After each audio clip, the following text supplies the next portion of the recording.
વિક્રમ sir, સૌથી લાંબી picture આજ સુધી કઈ ચાલી છે થિયેટરમાં? સૌથી લાંબી રેકોર્ડ આમ તોડનાર? તો મોટાભાગની બધી પિક્ચર એકવાર પીવને મળવા આવજે 50 વીક ચાલી, 50 વીક?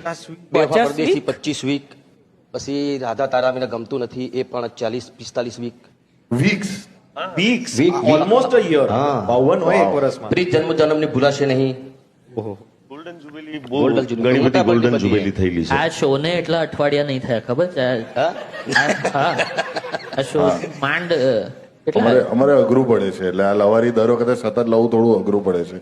પણ યાર ગજબ કે મને એક વસ્તુ નથી ગમતી, અને આ હું દિલથી કહું છું, કેમ આજે વિક્રમભાઈ અને જીતુભાઈ અહીંયા બેઠા છે કે જે આખો વર્ષોથી એક ભેદભાવ ચાલતો હતો ને કે ભાઈ અર્બન અને રૂરલ, અંદર અંદર અમારી ઇન્ડસ્ટ્રીમાં લોકો કહેતા હતા કે આ તો રૂરલ વાળા છે, આ તો અર્બન વાળા છે, એવું ટાઈપનું આખું ચાલતું હતું ટાસલ. પણ છેલ્લે ઓડિયન્સ તો બંનેની સરખી જ છે એક રીતે. આજની તારીખમાં તમે લાલો મૂવી જુઓ, જુનાગઢના એક નાના ગામની એક વાર્તા છે, એક ફાર્મ હાઉસ પર આખી મૂવી, અને બધા મેકર્સ છે તે એકદમ નાના પાયેથી શરૂ કરીને એક એક કેમેરા અને 3-3, 4-4 લાઇટ પર આખી પિક્ચર શૂટ કરી છે, અને એ પિક્ચર 100 કરોડ કમાવાની છે. એટલે there is nothing like rural or urban in Gujarati industry. Gujarati ભાષા જ બધું છે, પતી ગયું. એની આગળ પાછળ કશું જેવી મૂકો બધું ગુજરાતી.